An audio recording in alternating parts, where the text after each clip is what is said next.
to Bards Tales. Today we've got Tom Metcalfe. Tom, can you give us a little bit of a pot history of how you started and why you decided to pick up a guitar? It's a bit of a big question. Why I started, really. I'm not sure why I started, just because it felt good, I think. Okay. Just enjoyed it. It was really bad when I started, and got better as the years went on, really. I guess I just...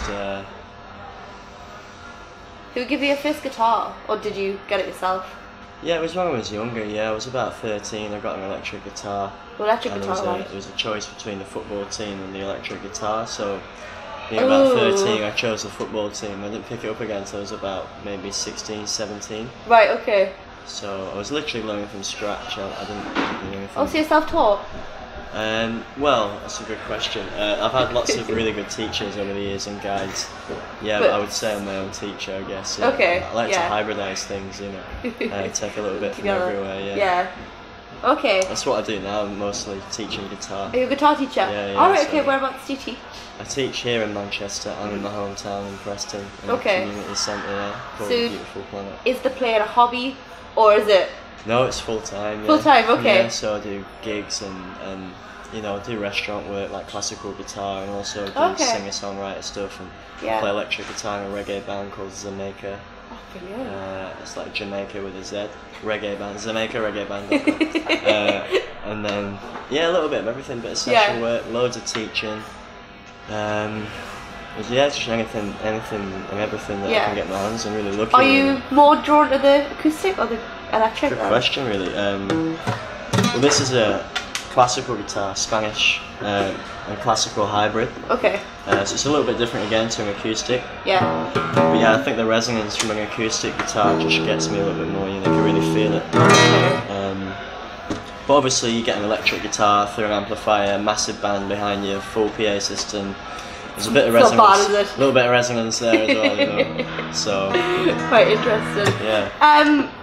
How would you say the Manchester music scene is for you then? You said that you do quite a few gigs. Yeah. I'm just kind of like rediscovering myself as an artist, if you will, if that makes sense. Yeah. I've just been working really hard and doing lots of musical things. Okay. To sort of pay the rent and all the rest of it.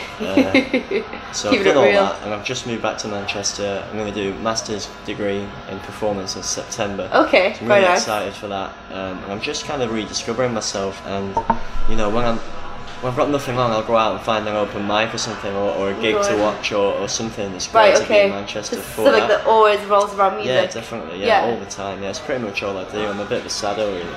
There's no music going on, you won't get me there, you know. It's like, no, I'm not coming, sorry. Pretty much, yeah. It's just one of them, like, if I'm not music, I'm resting, and then I'm really lucky, like. But having said that, I do work really hard, so there's a balance to be struck. Have you visited any spiritual places? Or have you got like a bucket list of places you want to be? That's a really good question. I don't think anyone's ever asked me that. I have. There's a friend of mine whose mother unfortunately passed away while he was at university. But he lived in Bangor. His name's Ben. He's a beautiful man. We had a peace party before I left Preston. Oh, lovely. And he really kind of experienced quite a big, spiritual journey, I guess. I don't know, it's not for me to say, it's his journey, you know. But anyway, long story short, he invited me for a gig in Bangor a few years later. Okay. Went down there, and the next day we visited this little island off the coast of Anglesey. It's only like an island during the tide. It's called, what's it called now? I can't remember the name of it, it's in Welsh. They both begin with L, the other one's on the east coast, that's Lindisfarne, where the monks live. I've been there. And then the other one on the west coast, just off Anglesey, it means like the patron saint of Welsh lovers or something like that. It's all in Welsh. Anyway, that's a really tiny little abbey there and a church. So yeah, I've visited those two. They are considered spiritual. I didn't really know at the time after we got back and reading up. But you've researched and read back and realised that you've been there. I've never been to like India or anywhere like that. That's a bit like, would you like to? Or, yeah, definitely. Yeah, it'd be a bit eye-opening, I think. You know. But don't put music in these kind of places as well, or is it a simply visit place? Well, that's another great question because, long story short, you have the 12-note system here in the West, so that's not only the only way of splitting up the octave. Okay. The octave meaning the same note higher up. So So we have a 12-note system, and we use 7 notes of those 12.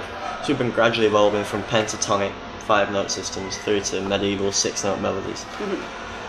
Eventually up to this, but there's not the only way of doing it. So Indian music is a lot more about texture. I'm by no means an expert. I'm by no means even an archer. No. But they will gather and perform at like 5 in the morning. Right, okay. For the 5 o'clock morning raga, specifically to do with whatever it, you know. Yeah. It's almost like the ancient Egyptians like never got wiped out, you know. And that's how old that culture is. It's really incredible, you know. And again, they have a flood myth in their culture. Yeah. Going back to what I was saying about the Sphinx, you know. And obviously the Western flood myth is Noah's Ark, you know. Yeah. And finally, yes, from me, if you were stuck on a desert island and you had a record player, surprisingly, and 3 records, what would your 3 records be? Come on, now you've asked all these questions, right? I'll ask a cliche one. Right. 3 records. 3 records. You have to listen to them for the rest of your life because you are stuck on this desert island forever. Imagine that. Do I get my guitar? Yeah, we can allow the guitar and wash it as well. I'll leave the record player. No, I'm joking. No, probably. It's really tough because I'm gonna be in lots of different moods the rest of my life. Yeah, of course. Probably something reggae naturally. Maybe "Got to Pray" by Martin Campbell or something like that. Because halfway through it goes to the dub side and it's quite long, so you know. If not, probably something by like Bob Marley, like I don't know, some of the older stuff, more rootsy stuff. Yeah. Maybe Concrete Jungle or something. I don't know. War. I don't know. Second track, probably something from Spain, maybe a Bulleria or something. Paco de Lucia. Okay. And Cameron de la Isla. Really interesting rhythm. It's really fast. And like I've been studying it for years, and sometimes they'll just put like a 6-beat section in and you'd be like, what was it? It takes 6 seconds to clap again. You know, it's just like 4/4 for them, so they've put up on it. So for us, it's like really hard to listen to, you know. So that keep me on my toes for a bit, I think. In your third and final? Third and final, I don't know. I'm gonna have to say like Justin Bieber just to balance the scale, aren't I? You know, I don't know. This is a sorry on repeat. I really like an artist called Mattis Yahoo. Okay. He's a Jewish guy from America.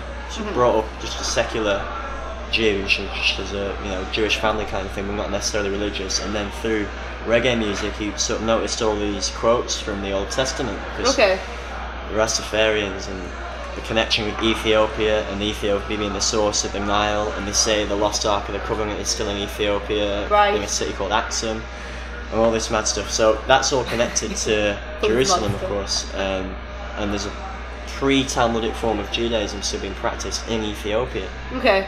The lost tribe, possibly.